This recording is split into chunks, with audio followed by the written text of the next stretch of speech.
Hello and welcome to another episode of Bear Business with me, Chris Barnard from feedbackfans.com. Today my guest is Paul Lanham, founder of the digital consultancy Random Surfer. Paul and I talk about the type of challenges you and your business might be facing that mean it's the right time to bring in a digital consultant, differences and similarities between SEO and pay-per-click, keywords, match types, and the great frenemy that is Google. Paul, hi. Would you like to tell our listeners a little bit about you and your background and what led to the creation of your business, Random Surfer, please? Absolutely. I've been working on Random Surfer full time for about 11 years now.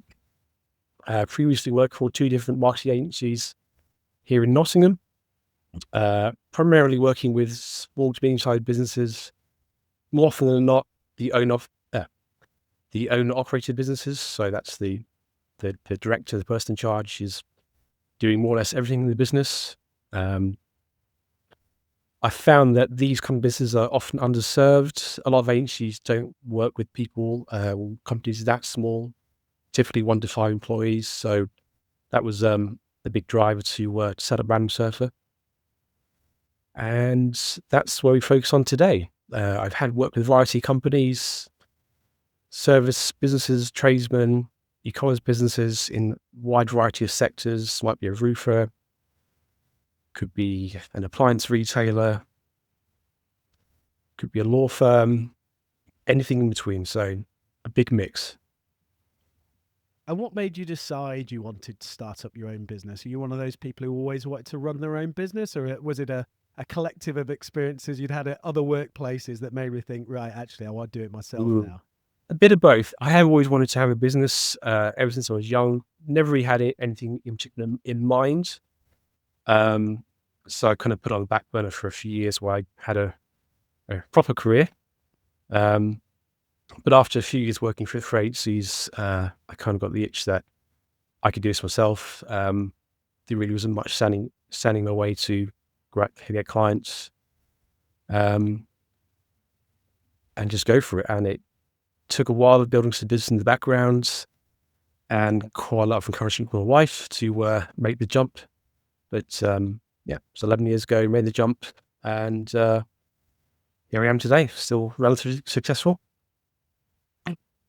Yeah, I love that. And I think a lot of people, a lot of the listeners as well who've started their own business have also got to that point. I certainly felt that myself, where I thought I never had a big ambition to run my own business, but it got to a point where I was like, I'm sure I could do this better if I did it by myself. And so that kind of, for the last 2 years when I was in employment, that was kind of my driving force, really. And then it was kind of a matter of, okay, when am I going to start up my own business? So I'm sure a lot of people are going to relate to that. And so now you're a digital consultant and you're offering it under Random Surfer.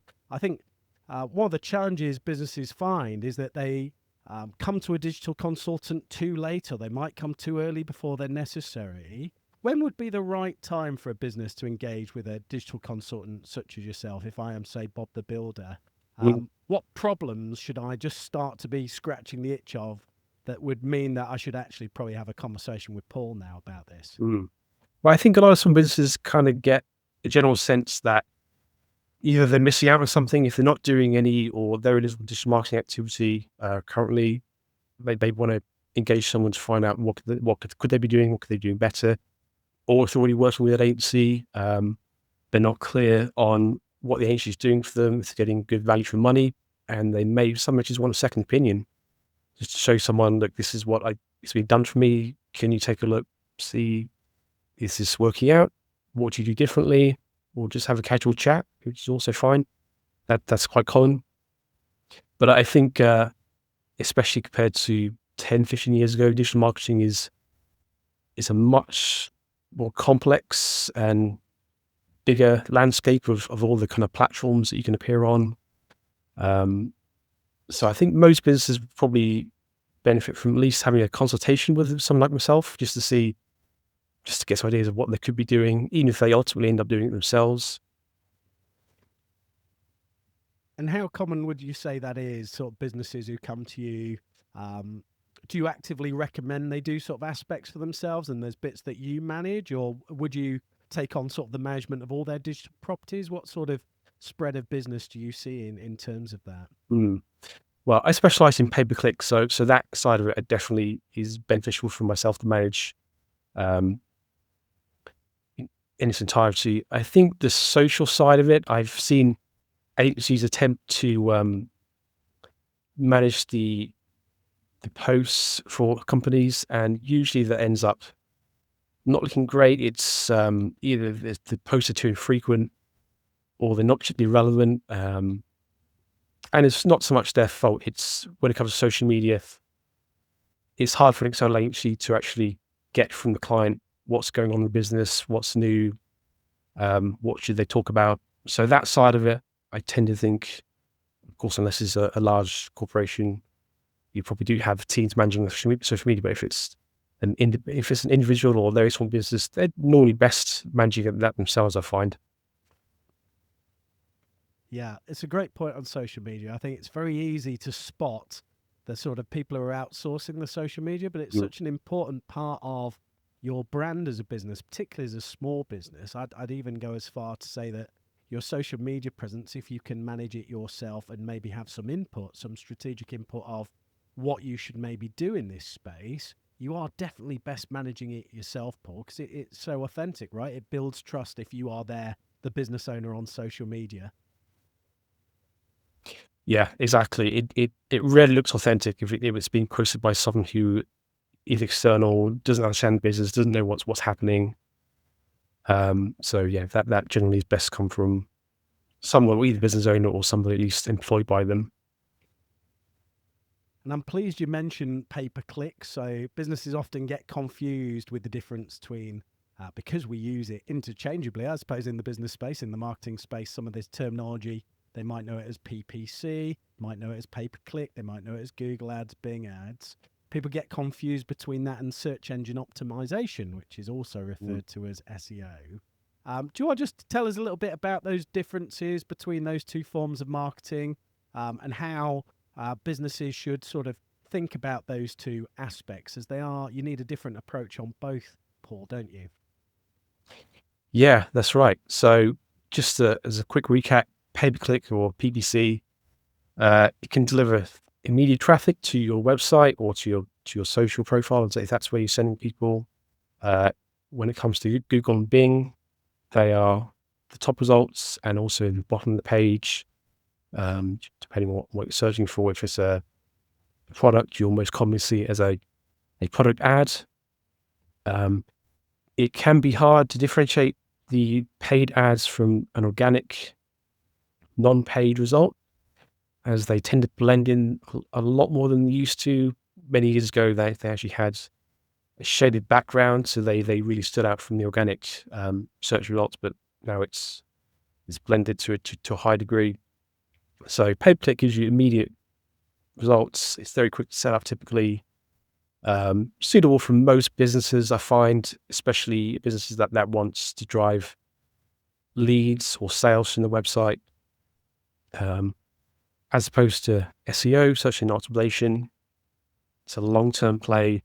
It's a long-term investment. You may not see much in the way of returns for weeks, months, even years. But the two work well together. And if you want a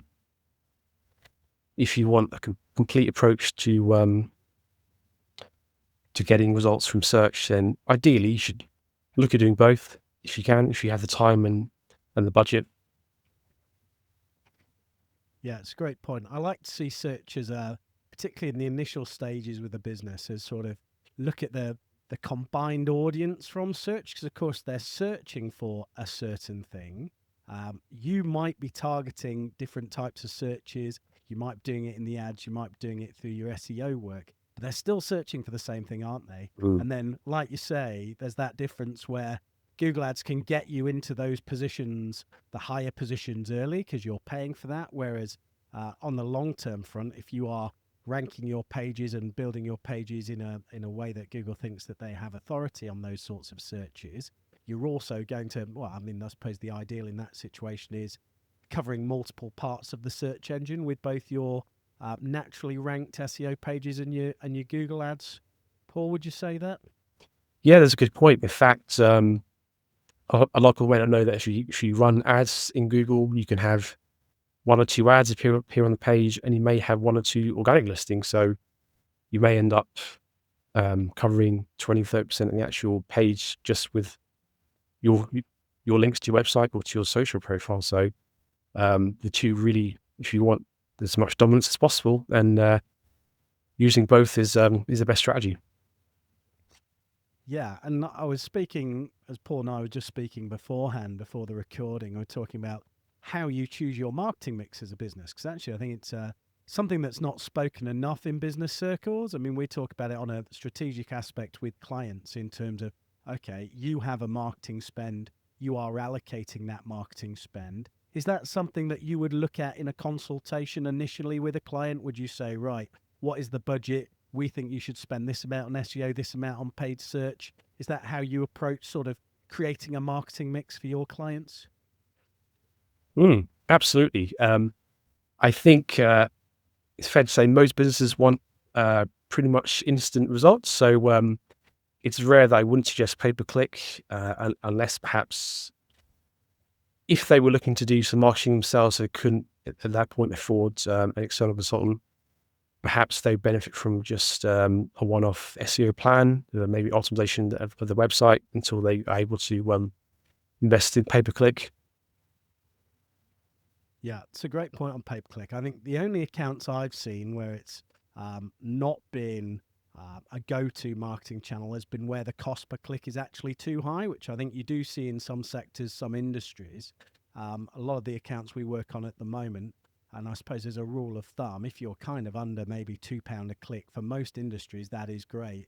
I come from a background in financial services where actually you would see cost per clicks go as high as sort of 17, 18, £19 just for someone to click on your ads, and even higher than that. Now, of course, if you're selling a high value product, and I suppose this is probably how the listeners need to think about it, if you're selling a product with a big ticket value or a big margin, then I suppose you can stretch to those extremes, Paul. But if you're just selling sort of pen nibs or something like that, or caps, then you're probably not going to want to spend sort of £20 a click. Is that your point of view as well?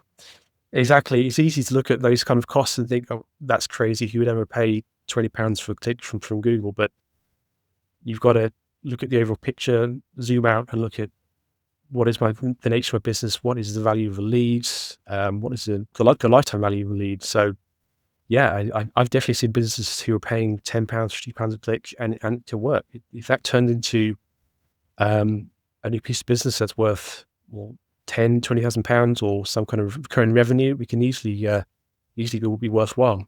Absolutely. And do you have a particular approach in the way that you structure your accounts? Because there's something in our digital marketing circles where certain different people like to structure accounts in different ways. There used to be something called single keyword ad groups, SCAGs, that Paul and I were talking about earlier, which was a very common way to structure an account. I think there's a few people who still say that is the way to structure an account, right? But I think you and I share the same sort of philosophy in how we go about structuring a pay-per-click account. Do you want to just tell the listeners a little bit about how you go about that using sort of phrase and exact match, as you were saying? Yeah, that's right. I think the approach has changed a lot over the recent years. So now that Google is trying to move people towards broad match keywords, regardless of whether you actually select broad match keywords or whether you try and keep it exact, it doesn't seem to matter so much anymore. It's more about the intent and themes behind the keywords. So I would group campaigns by the product or service, or in case of many of my clients, by the service area, and then subdivide that by the service, by the products, but focusing less so on the match type. I think that definitely is losing importance as Google, as I said, moves towards a more broad match style. Yeah, and I've got a bone to pick with Google here in terms of I think that these changes that you're mentioning, the changes where they've been blurring match types, and so for the less nerdy listeners, the way we would describe that is there used to be a way to sort of tell Google that I want people who are searching for red shoes to see my ad. Now, Google has been playing a game over the years, and I suppose part of it is because they think well, some of the people running these campaigns don't fully understand it, and so we're helping them out. That would be the view they would love to push on us, Paul, right? Whereas the people who've been doing this for a while would say they've been making it hazier so that maybe blue shoes would match or something like that, because it is still someone who wants shoes, hey, because of course Google still get paid for that click then. But for the people who used to run very specific nuanced campaigns, it became very frustrating very quickly over the last few years, hasn't it, Paul, in that you can't actually an exact match keyword. If you say, I only want people searching for this to see our ad, that is not the case anymore, is it?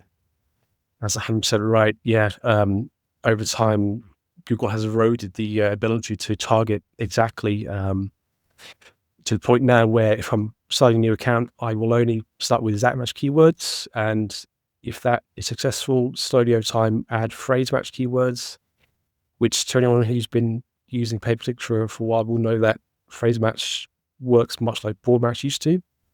So there rarely is much use of using broad match keywords anymore.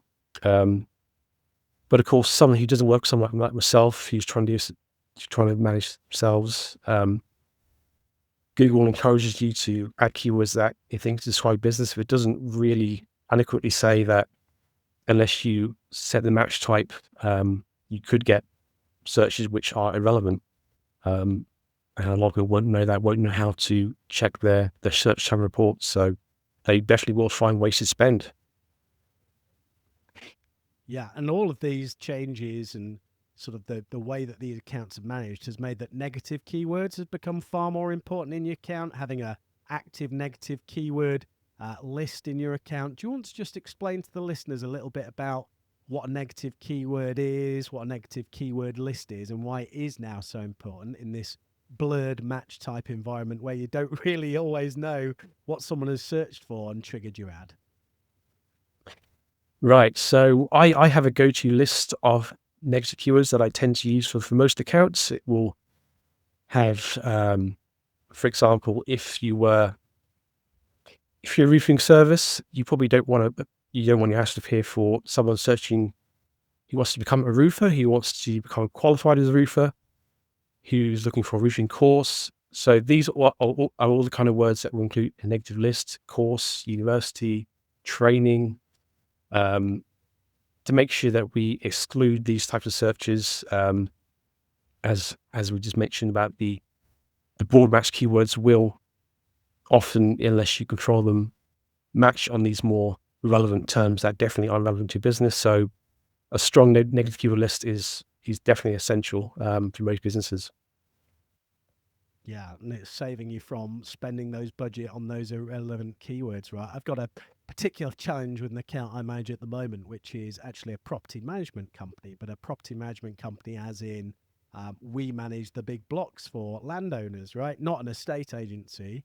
But of course, Google sees that term sort of interchangeable in terms of, oh, actually, so they're an estate agency, but actually they're estate management. And we have to build out an insanely long negative keyword list, which of course is never exhaustive because there's always different ways people are searching for things. But we've found that recently as a real problem in Google's kind of search context, in that it is trying to rank this business for estate agency queries when it is not an estate agency. And there's also something there which is unhelpful, which is there is a similar name business who are an estate agency. So I can totally understand why it is doing what it is. But it's kind of, sometimes you do find those edge cases. And I would say, thankfully, that is still an edge case, right? Where you have to manage an account in a certain intensive way because of certain nuances around the name or the type of industry that business is in. Yeah, I don't know if have you come across anything like that, or is there any examples you've got when you're running accounts, say builders or roofers or people like that, in terms of the type of searches that you go for? I think you mentioned sort of anything with sort of commercial intent before. You aiming for those searches? Yeah, exactly. So just one example that came to mind. I have an air conditioning client, but they exclusively do air conditioning for houses and commercial and industrial properties.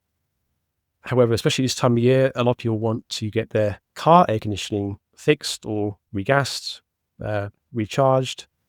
So for anyone not paying close attention to their search term reports, you'll definitely find people searching for car air conditioning, I'm searching for their brand of the car, plus the words air conditioning. So to Google, it looks basically close enough. It's air conditioning, but as someone actually who does that work would know, it may be a similar system, but as someone who installs air conditioning in house isn't the same person who would do that in a car. So you need someone overseeing this regularly to make sure that you've got good set negative setup, get rid of that traffic, cut the waste. Yeah, do you know what? Snap, Paul. I have seen exactly an air conditioning account with exactly that issue. Thankfully, it wasn't my account, so I could go back and say, make sure you're getting as many negatives on car terms as possible.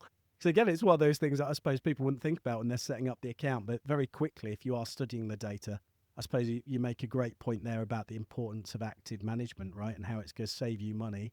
Because if someone wasn't there to spot that and make that a negative keyword list full of the car brands, for example, then you are wasting money, aren't you? You are losing money. And I mean, that one's even so far away. You know, if you're looking to regas your car, you're probably not looking. I mean, it'd be a far stretch, wouldn't it? I wouldn't put it past Google to think that, but it would be a far stretch to think that they're actually going to buy air conditioning for their house then. Yeah, I don't see there being much overlap in someone looking to fix or get air conditioning in the car and air conditioning in the house, but it's possible, No, but unlikely. it is possible. And the price points are so different, aren't they? I suppose air conditioning at a sort of many £1,000s at an entry point, whereas I think they'll regas your aircon in your car for a few pounds, a few pennies, right? So it's certainly different there. So I mean, it must be difficult these days for a business owner, certainly the business owners we talk with. I mean, thankfully, both your business and my business have been going long enough that we have referral clients, we have reviews. I suppose we go in at a different level to newer digital consultants in that we've got the kind of the heritage. But challenging for a business if you're not, say, digital savvy or a particular digital native, maybe you're in the older generations. You're getting a lot of spam at the minute from digital type companies, from agencies, from other places.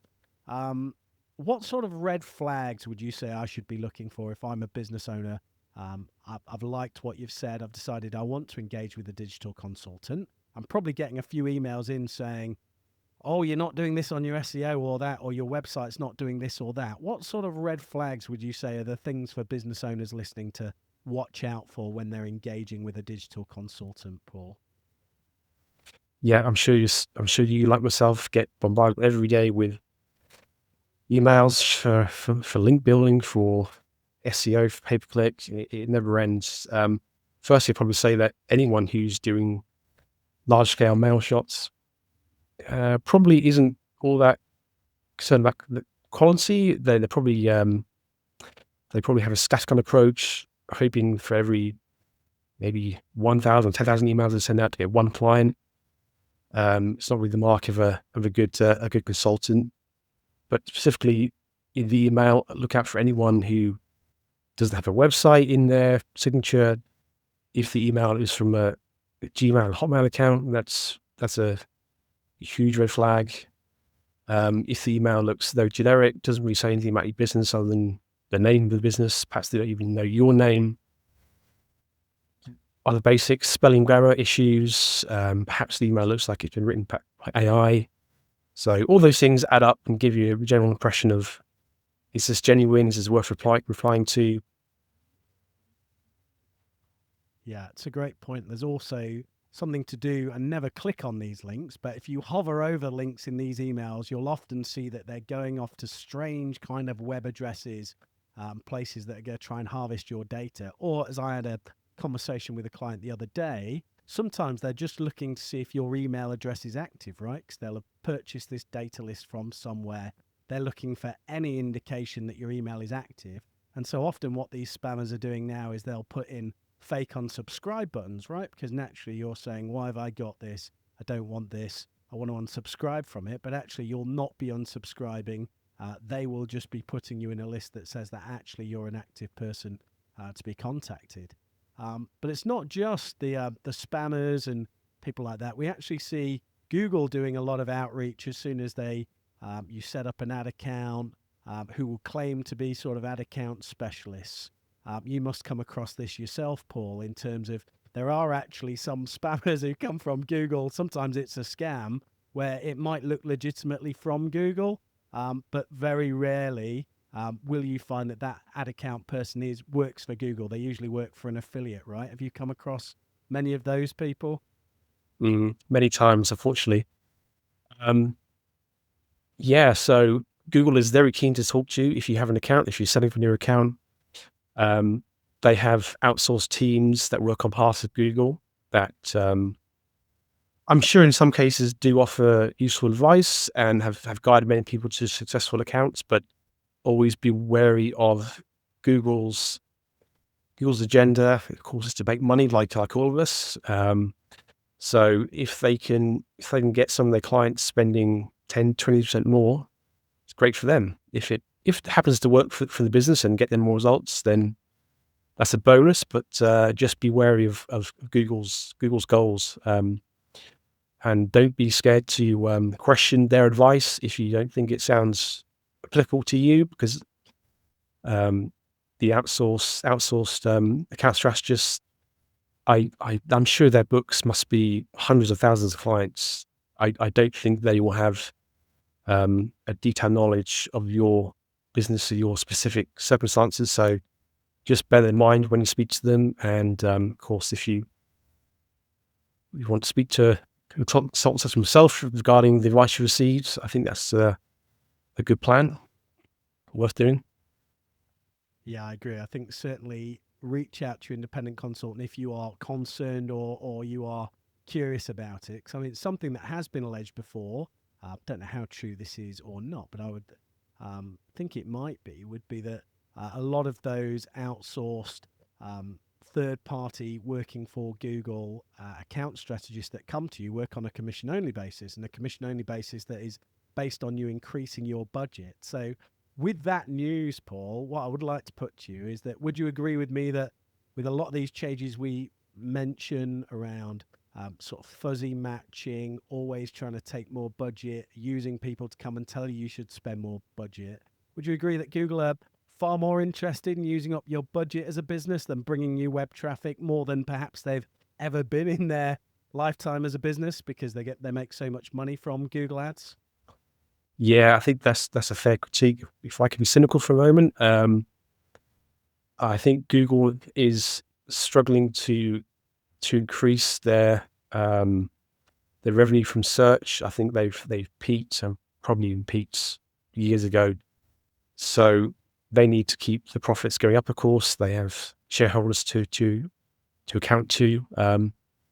So yeah, I think when you look at the combination of the changes to the match types with the aggressive calls from account managers and strategists, I think it kind of points in that direction. It's hard to argue against that. Do you have a particular portfolio strategy that you like to go through on your paid search? So obviously, there's kind of return on ad spend's an option often, maximize clicks is an option, maximize conversions is an option, and various different digital consultants will sort of talk about the benefits of certain ones. I know ROAS at the moment is a very popular portfolio strategy to use. Do you sort of favor one strategy over another, or are you a big tester? How do you like to approach strategy for your paid search accounts? Well, I'm a big believer in tracking as much as you can that you get from your ads. So if you are tracking all your website phone calls or your contact form messages, then I believe as soon as you should try and use a maximized conversion strategy, which of course uses Google's machine learning, or AI as you might like to call it these days, to try and get as many to try and get actual results for what you're putting into Google. So rather than just getting clicks, which is great, obviously clicks leads to sales, but we want to focus on what actually works, what actually makes a difference in your business. So if we can base our bidding on conversions, then I think in most cases we should. And you mentioned about AI and machine learning there, which leads me nicely onto my next question around how you see the future going in sort of, I suppose, um, digital in smaller business and for digital consultants. What sort of trends do you see shaping the future of digital marketing for SMEs and local businesses? Well, I think so far AI has been very helpful to all of us in the marketing space, from saving us time on small menial tasks to helping us crop the new copy or new creative ideas. How the future looks, of course, no one really knows, but I think for the time being, it's really helping us to focus on the high level strategy, but cutting out some of the smaller, yeah, like I said, like with copy, graphics, banners, all these day-to-day things that may have in the past you had to do ourselves or outsource. We may now be able to use AI for, which is been really helpful for me at least. Yeah, I've had clients who are reasonably tech phobic. I suppose they won't mind me calling them reasonably tech phobic. And they are adopting ChatGPT in ways that I would have thought that they would get on board with using tech solutions in their business. And it is often for these sort of things, like just to create social media graphics or to rephrase content they've written into more of their brand voice. I am actually really impressed with how many clients are getting on board with AI, Paul. Have you seen any sort of signs of that, of certain clients coming to you and asking you about AI at this point in time? Not as much as actually as I would have thought. I think, as you alluded to, many of the clients are somewhat tech phobic, and are probably a bit behind the times when it comes to the latest technology. I'm sure, given a few more years, they will get up to speed and probably integrate more AI tools into the workflows. But for the moment, I haven't actually had many questions about how they might leverage it, other than maybe making silly memes or things that probably aren't really effective for their business. But time will tell how they try and integrate this into their workday. And from a digital consultant perspective, I know I've certainly found it helpful in terms of analyzing greater data sets, transforming, I suppose, and formatting different data sets into something more legible, more readable. Particularly its ability to sort of summarize long documents as well, I found quite useful over time. Have you found any sort of processes that you've been using it for? Obviously, in pay per click, there is a lot of data to always be processing. Are you finding that it's sort of helping you come to decisions quicker? Is there anything on that sort of front that AI's helped you with in your processes? Nothing specific comes to mind, but I'm sure anyone who uses pay-per-click has noticed a lot more AI summaries within Google itself, within the Google Ads platform, summarizing data, helping to write ads. So those things have been mildly useful. Haven't had too much experience with uploading large data sets yet, but I'm sure when that need arises, I'm sure it can be really useful time saving for that. And the question we ask everyone on Bear Business, Paul, the last question we come to can be any type of game, can be a board game, can be a drinking game, can be a game of dominoes or a card game or a video game. What would you say that your favorite game to play is, either in your spare time now or a game of the past you love to play? Twister. Yes. If we're going something, Mat games? Would we class Twister as a mat game? I suppose so, maybe. yes, Yeah. yes, absolutely, absolutely. We'll go with video game. I think the audience probably knows that best. So I've been playing Grand Theft Auto for a long time, starting with the very first version, I believe in the late 90s, and playing all the versions through, well, GTA 5 and of course easily waiting GTA 6, whenever that may decide to release. So yeah, big fan.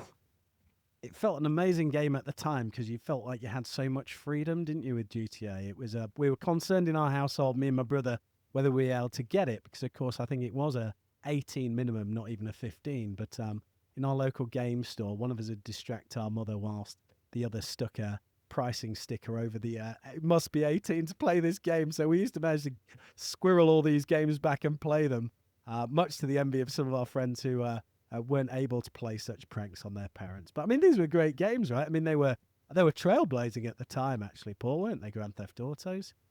They were visionary, yeah. I agree that at the time they were mind blowing. Absolutely, the fact you could drive around what felt like a real city was unlike anything else. And of course, still it's still not quite as fresh today, but I'm sure GTA 6 will push the boundaries of what's possible. I can't wait to see what it's like.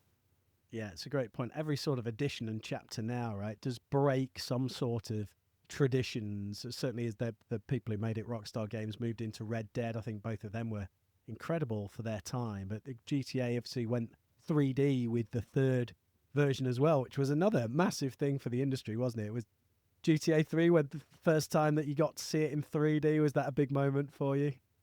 Absolutely, yeah. That was a big deal, very big deal at the time. Anyone younger listening might struggle to understand how that felt, but yeah, it actually was. Yeah, they would. But it shows the longevity, doesn't it? I mean, they're all still playing GTA 5. So for a small amount of time, I actually ran a GTA 5 role play server a few years ago, and that was fascinating in terms of getting into the development and sort of using sort of my dusty scripting language to try and change things in the aspect. But still, massive communities. People watch it on Twitch and on the gaming streaming platforms. People sort of role playing in these games. So even the younger generation still have the respect and the love. And I suppose they share us in our view of when will GTA 6 actually come, right? When will it actually come instead of just being announced or rumors of it coming, right? That is the big question. The big question. Yeah. Yeah, we'll Well, see. something we do know that is coming to an end is our podcast today. So thank you very much for joining me. If someone is interested in your services, Paul, how should they reach out to you? Are you on LinkedIn, for example? Well, thank you. I do have a small presence on LinkedIn. I will admit that it's not a platform I'm particularly active on. So you probably best have to go to my website, very old school, which is simply randomsurfer.net, and you'll find my contact details on there. Send me a message. Excellent. Thank you, Paul. We'll put that in the show notes so people can come to your website and get in contact with you. Thank you for joining us today.